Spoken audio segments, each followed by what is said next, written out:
Haleluya. Saudaraku, saya ingin berbicara soal media sosial. Tapi sebelum saya membicarakannya, saya ingin membacakan satu ayat firman Tuhan bagi kita. Tertulis dalam 1 Yohanes pasal yang kelima, ayat 21. Anak-anakku, waspadalah terhadap segala berhala. Saudaraku, apakah saudara termasuk orang yang kalau bangun pagi bukan lagi mencari Tuhan, tapi mencari ponsel saudara? Bangun pagi bukan segera berdoa untuk mengucap syukur kepada Tuhan atau membaca firman Tuhan, tapi yang saudara lakukan membuat status, membaca notifikasi dari media sosial, atau chatting dengan teman-teman saudara di media sosial. Bila itu benar, saudara tidak sendiri. Oleh karena banyak orang Kristen sekarang sudah melakukan hal yang demikian. Bahwa sadar atau tidak, media sosial sudah menjadi salah satu berhala modern sekarang ini. Ingat, salah satu dari sekian berhala modern. Ada beberapa berhala modern, diantaranya cinta akan uang, jabatan atau kekuasaan, popularitas, lifestyle atau gaya hidup, dan banyak lainnya. Tapi saya mau fokus kepada media sosialnya saja. Bahwa media sosial sudah merasuk sampai ke tulang sumsum kita. Mulai dari bangun tidur sampai kembali ke tempat tidur. Orang tidak bisa lepas dari media sosial.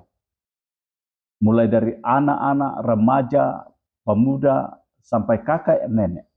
Saudaraku, mari kita lihat gambar berikut ini. Apakah ini berhala modern? Ya, ini berhala modern, saudaraku.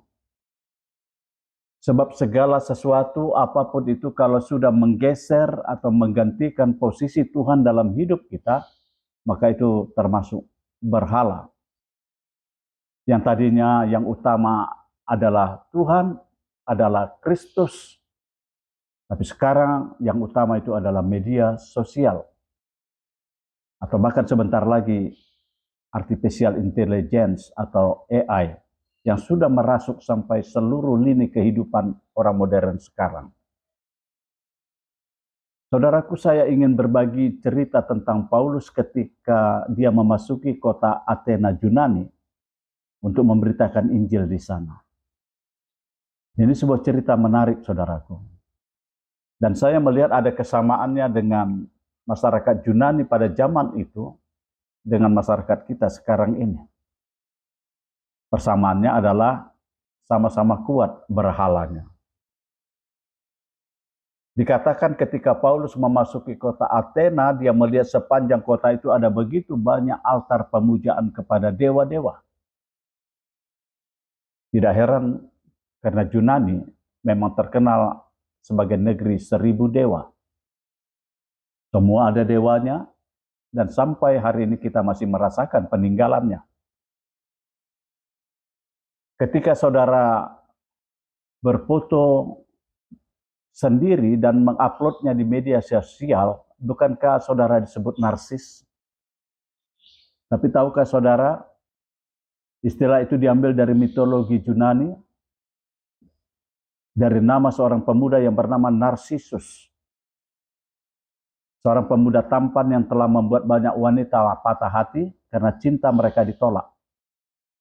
Tapi Narsisus justru jatuh cinta kepada dirinya sendiri yang dia lihat dalam bayangannya di permukaan air kolam. Lalu dikatakan, saudaraku, ketika Paulus melihat ada begitu banyak altar pemujaan kepada dewa-dewa orang Yunani itu, tiba-tiba matanya melihat ada satu tulisan yang bertulisan kepada Allah yang tidak dikenal. Nah, itulah pintu masuk Paulus. kepada Allah yang tidak dia kenal, dia pakai sebagai pintu masuk untuk memberitakan Injil Kristus dan memperkenalkan Allah Abraham, Ishak, dan Yakub dan memperkenalkan Yesus kepada mereka.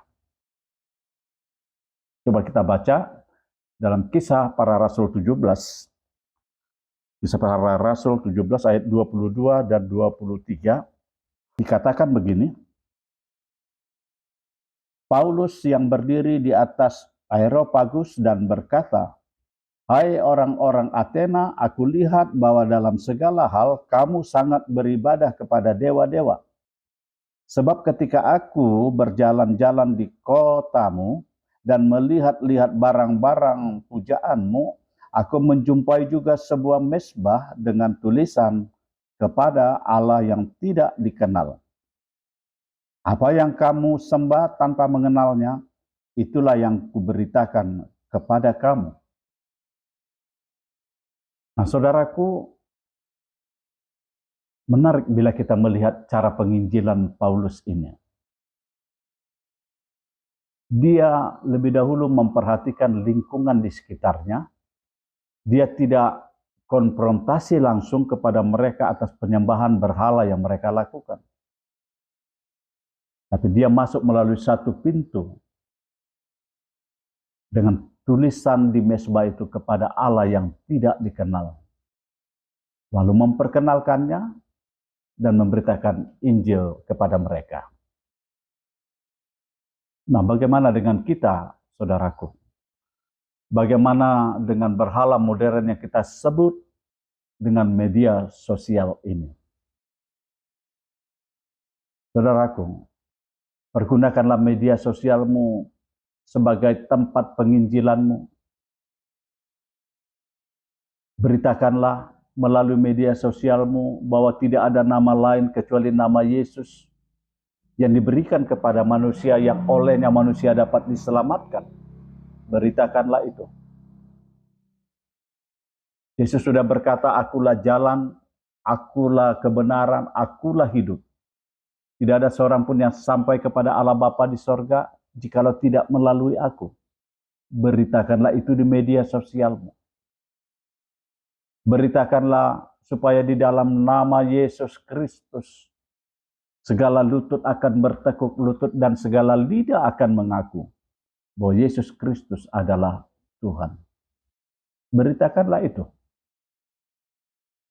Saudaraku, saya ingin membagikan data yang saya dapatkan tentang pengguna media sosial di tahun 2024 atau setahun yang lalu.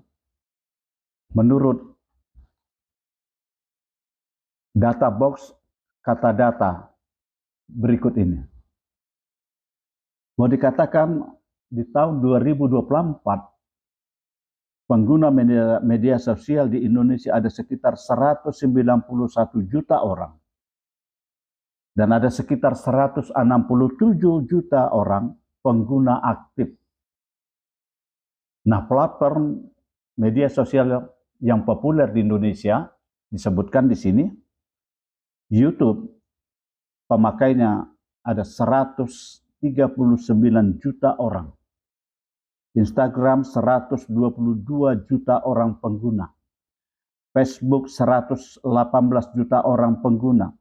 WhatsApp 166 juta orang penggunanya. TikTok 89 juta orang penggunanya.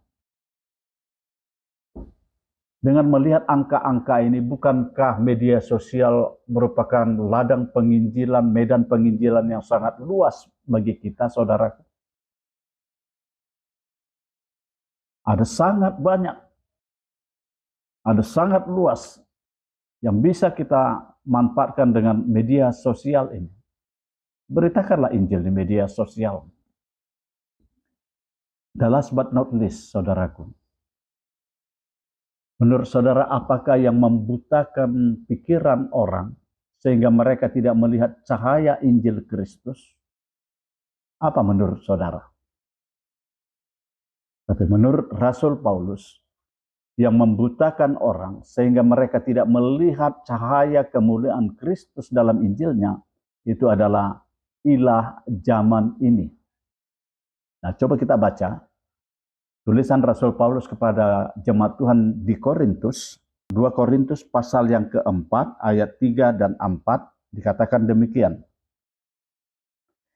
Jika Injil yang kami beritakan masih tertutup juga, maka ia tertutup untuk mereka yang akan binasa, yaitu orang-orang yang tidak percaya, yang pikirannya telah dibutakan oleh ilah zaman ini, sehingga mereka tidak melihat cahaya Injil tentang kemuliaan Kristus yang adalah gambaran Allah. Jadi menurut Rasul Paulus, yang membutakan pikiran mereka pada zaman itu adalah ilah penyembahan berhala. Tapi dalam zaman sekarang ini, dalam zaman modern ini, yang menutup pikiran mereka sehingga mereka tidak melihat cahaya kebenaran Injil, salah satunya adalah media sosial. Kerjakanlah keselamatanmu, kiranya Tuhan Yesus memberkati kita semua.